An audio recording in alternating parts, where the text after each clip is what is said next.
জিয়াউর রহমান বাংলাদেশের রাজনীতিতে কয়েকটা বেসিক মৌলিক কন্ট্রিবিউশন আছে, অবদান আছে।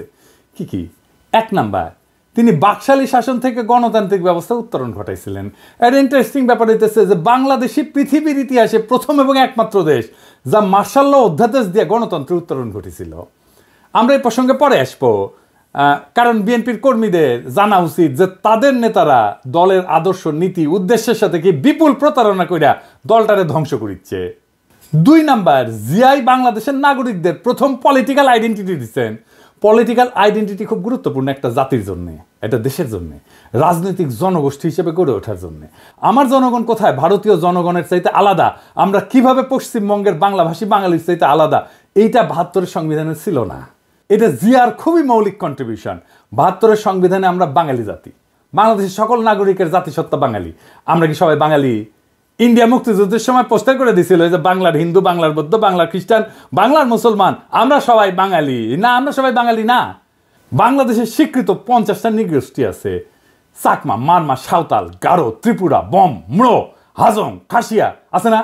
আমাদের এই ছোট দেশে ৪৭টা ভাষা আছে, কি বিপুল বৈচিত্র্য আছে। সবাইকে আপনি বাদ দিয়ে দিবেন বাঙালি কয়া? এই যে ইনক্লুশন, সবাইকে নিয়ে আসা, এটা কে করেছে? জিয়া করেছে, আমাদের বাংলাদেশি জাতি পরিচয় দান কইরা।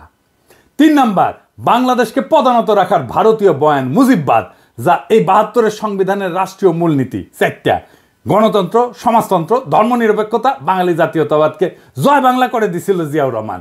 ধর্মনিরপেক্ষতাকে প্রতিস্থাপন করেছিল পরম করুণাময় আল্লাহর উপর পূর্ণ আস্থা এবং বিশ্বাস দিয়া। সংবিধানে বিসমিল্লাহির রহমানির রহিম যুক্ত করেছিল। আমি এক এক করে দেখাচ্ছি কি কি করেছিল। সংবিধানের প্রস্তাবনার প্রারম্ভে বিসমিল্লাহির রহমানির রহিম তো সংযোজন করেছিলেন। রাষ্ট্র পরিচালনার মূলনীতি হিসেবে ৮-এর ক অনুচ্ছেদে লিখেছিলেন, সর্বশক্তিমান আল্লাহর উপরে পূর্ণ আস্থা এবং বিশ্বাসী হইবে যাবতীয় কার্যাবলীর ভিত্তি। ৮-এর ক অনুচ্ছেদের আর এক রাষ্ট্রীয় মূলনীতি সমাজতন্ত্রের পরিবর্তে লিখেছিলেন, অর্থনৈতিক এবং সামাজিক ন্যায় বিচার অর্থে সমাজতন্ত্র। ২৫-এর ২ অনুচ্ছেদে রাষ্ট্র ইসলামী সংহতির ভিত্তিতে মুসলিম দেশগুলোর মধ্যে ভ্রাতৃত্ব সম্পর্ক সংহত, সংরক্ষণ এবং জোরদার করিতে সচেষ্ট হইবেন, এই মর্মে নতুন অনুচ্ছেদ সংযোজন করেছিলেন। ধর্মভিত্তিক রাজনৈতিক দল গঠনের উপরে সাংবিধানিক বাধা অপসারণ করেছিলেন। একদলীয় বাকশাল ব্যবস্থা বাতিল করেছিলেন এবং সুপ্রিম কোর্টের একটা মৌলিক এখতিয়ার পুনর্বলবৎ করছিলেন। এই সুপ্রিম কোর্টের মৌলিক এখতিয়ার কি, যা জিয়া আবার বলবৎ করেছিলেন? কি সেটা? খুবই গুরুত্বপূর্ণ, আসেন এরা বুঝে দেখি। এটা বুঝতে হইলে বাকশালের 2টা জিনিস ভালো করে বুঝতে হবে। বাংলাদেশ নামের যে রাষ্ট্র ১৯৭১-এ তৈরি হয়েছিল, সেই রাষ্ট্রটাকে কার্যত ধ্বংস করে দেয় বাকশাল। বাকশাল কিভাবে মুক্তিযুদ্ধের মধ্যে দিয়ে গঠিত রাষ্ট্রকে ধ্বংস করেছিল? 2 ভাবে। এক, বাকশাল যে আইনে হয়, সেই ৪র্থ সংশোধনী আইন ১৯৭৫-এর সংবিধানের অনুচ্ছেদ ১১ সংশোধন করে বলা হয়েছিল, ইংরেজিত এটা, ইংরেজিত যেতে কইছে তাই ঠিকই কইছে, তাই না? এটা বাংলা করলে দাঁড়ায়, সংশোধনের আগে সংবিধানের অনুচ্ছেদে ১১-তে লেখা ছিল যে প্রশাসনের সর্বস্তরে জনগণ নির্বাচিত প্রতিনিধিদের মাধ্যমে জনগণের অংশগ্রহণের কথা বলা ছিল। এটা বাতিল করে দেওয়া হলো। অর্থাৎ রাজনৈতিক নেতৃত্ব বা সোজা বাংলায় শাসক নির্বাচনের ক্ষমতা আর রাষ্ট্রীয় কাজে রাজনৈতিক জনগোষ্ঠী হিসেবে জনগণের অংশ নেওয়ার ক্ষমতাই থাকলো না। এই কাজটাই করেছিল হাসিনা, বিনা ভোট, নৈশ ভোট, দামি ভোট কইরা। এটাই ইন্ডিয়ান প্ল্যান, যে বাংলাদেশের ভূখণ্ড থাকবে, মানুষ থাকবে, কিন্তু নেতা নির্বাচনের ক্ষমতা থাকবে না, যেটা হাসিনা করেছিল। ২ নাম্বার, সংক্ষুব্ধ কোনো নাগরিকের আদালতে যাওয়ার একটা মৌলিক অধিকার ছিল ৪৪ অনুচ্ছেদে। বাকশাল সংশোধনীতে সে খোদ ৪৪ অনুচ্ছেদকে বিলুপ্ত করে দেওয়া হয়। একই সাথে ১০২ অনুচ্ছেদে সুপ্রিম কোর্টকে দেওয়া অধিকার, অর্থাৎ সংক্ষুব্ধ কোনো নাগরিকের আবেদন শুনতে এবং প্রতিকার দিতে নির্বাহী বিভাগকে আদেশ দেওয়ার আদালতের ক্ষমতাকেও বাতিল করে দেওয়া হয়। মানে রিট আপনি করতেও পারবেন না, আদালত রিট শুনতেও পারবে না। রিট জিনিসটাই বাতিল করে দিছিল। সোজা কথায় ৪র্থ সংশোধনী আইন রাষ্ট্রের নাগরিকের সংক্ষুব্ধ হওয়ার মৌলিক অধিকার রদ করে দিছিল। এটা জিয়া পুনরায় বলবৎ করছিলেন। এইটা আদালতের একটা মৌলিক ক্ষমতা, রিট গ্রহণ করার ক্ষমতা, রিট শোনার ক্ষমতা। এই বৈপ্লবিক পরিবর্তনটা সংবিধানে ছিল কিভাবে? ৫ম সংশোধনীর মাধ্যমে। এই যে যা যা জিয়া করছিল রাষ্ট্র গঠনের ক্ষেত্রে, তাই ৫ম সংশোধনী। শুধু তাই না, জিয়ার শাসনের বৈধতা ছিল ৫ম সংশোধনী। সেই ৫ম সংশোধনী ছিল আওয়ামী লীগ সিপিবির গলার কাটা। তাই এইটার একটা ব্যবস্থা করেছে কিভাবে? এটা বাদ দিতে পারলেই অবিকৃত বাকশাল ফিরে আসে। এটাই ছিল আওয়ামী লীগ সিপিবির প্রজেক্ট। ইনফ্যাক্ট এটা ইন্ডিয়ান প্রজেক্ট। পঞ্চম সংশোধনী বাদ দিয়া দেয় হাসিনা আদালতের রায়। ওইটা মুন সিনেমা হলের মালিকানার রায়ের মধ্যে সামে পঞ্চম সংশোধনী বাতিল করে দেয় হাসিনা।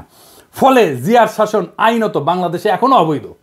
বিএনপি যদি জিয়ার সংবিধান চাইতো মানতাম, ওই জিয়ার সংবিধান থাকলে হাসিনার ফ্যাসিস্ট শাসন চালু করতে পারতো না। জিয়ার সংবিধান হচ্ছে পঞ্চম সংশোধনীর সংবিধান, সেইটা বিএনপি চায় না, চায় ৭২-এর সংবিধান। নিজের ইতিহাস নিজের ঐতিহ্যের বিরুদ্ধে দাঁড়াইতেছে বিএনপি। বিএনপির কেরা উঠিছে তাই নিজে দাঁড়াইতেছে জিয়ার বিরুদ্ধে। এইবার বলেন, এই বিএনপি তৃণমূলের কর্মীরা আপনাদের আবেগের সাথে, জিয়ার রাজনৈতিক উত্তরাধিকারের সাথে আজকের বিএনপি বেইমানি করছে কিনা আপনি বলেন? কার জন্য করছে এটা জিজ্ঞেস করেন আপনাদের নেতাকে। কার সাথে সে জিয়ার রাজনৈতিক ঐতিহ্যের বিরুদ্ধে দাঁড়ায় মুজিববাদী সংবিধান ৭২-এর সংবিধান রক্ষার জন্য উঠা পড়া লাগছে?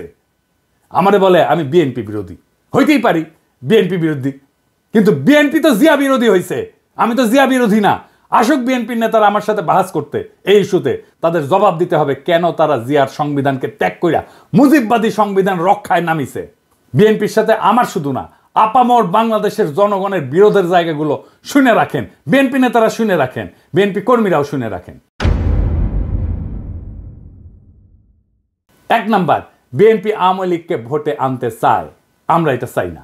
২ নাম্বার, বিএনপি মুজিববাদী সংবিধানকে রক্ষা করতে চায়, আমরা এটা ছুঁইরা ফেলতে চাই। আমরা জিয়ার সংবিধান মাইনা নিতে রাজি আছি, কিন্তু কোনোভাবেই ৭২-এর মুজিববাদী সংবিধান মানব না। ৩ নাম্বার, প্রথম আলো ডেইলি স্টারের পিঠ বাঁচাইতে আগায় আসা যাবে না, বিএনপি আগায় আসছে। প্রথম আলো ডেইলি স্টারের হোগা যারা চাটবে তাদের সাথে কোনো পীড়িত নাই, তাদের সাথে ঐক্য অসম্ভব। ৪ নাম্বার, বিএনপিকে ভারত প্রেম ছাড়তে হবে। বিএনপি ভারতের সাথে ২০১৯ সালেও সম্পর্ক করতে গেছিল, পাত্তা দেয়নি ভারত। ১৫ই অক্টোবর ২০১৯-এ বিবিসিতে প্রকাশিত এক রিপোর্টে এভাবেই লেখা হয়েছিল কথাটা, দলটির পক্ষ থেকে গত কয়েক বছর ভারতের সাথে একটা ভালো সম্পর্ক তৈরির চেষ্টা অনেক সময় দৃশ্যমান হয়েছে। বিএনপির সিনিয়র কয়েকজন নেতা গত বছর মানে ২০১৮ সালে ভারত সফরেও গিয়েছিলেন। তাদের সম্পর্ক তৈরির চেষ্টায় ভারত সেভাবে সাড়া দেয়নি। এমনকি বিএনপির একজন অতি গুরুত্বপূর্ণ নেতা প্রকাশ্যেই বলছেন বিএনপির রাজনীতিতে ভুল ছিল, মানে ভারত প্রশ্নের রাজনীতিতে ভুল ছিল। বিএনপির রাজনীতি ভুল ছিল, খালেদা জিয়ার রাজনীতি ভুল ছিল, জিয়ার রাজনীতি ভুল ছিল, এই আস্পর্ধা কোথায় পাইছিল সেই নেতা?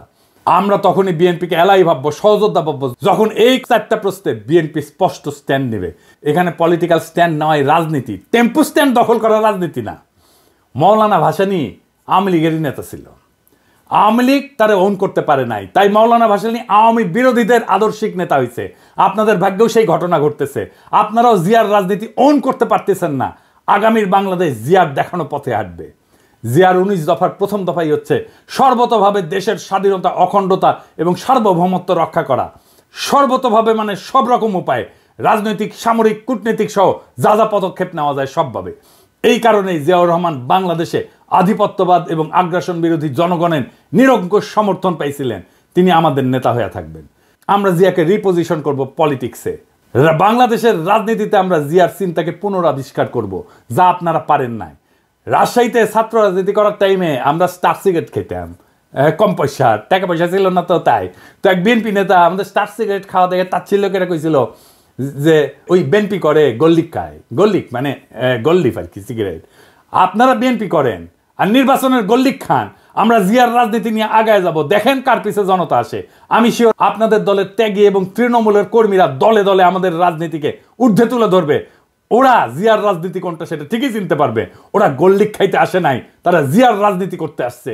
আপনাদের মুজিববাদী সংবিধান প্রেমী আর ভারত প্রেমী রাজনীতির ন্যারেটিভ বয়ান বদলাইতে না চাইলে আসেন খেলবো। বয়ান আর ন্যারেটিভ তৈরির মাঠে খেলা হবে, এই কাজটা আমরা ভালো পারি। আর লাইনে আসলে স্বাগতম। ভারতের আগ্রাসন মুক্ত, আওয়ামী বয়ান মুক্ত আগামীর বাংলাদেশ একসাথে গড়ব। চয়েস আপনার, ইনকিলাব জিন্দাবাদ।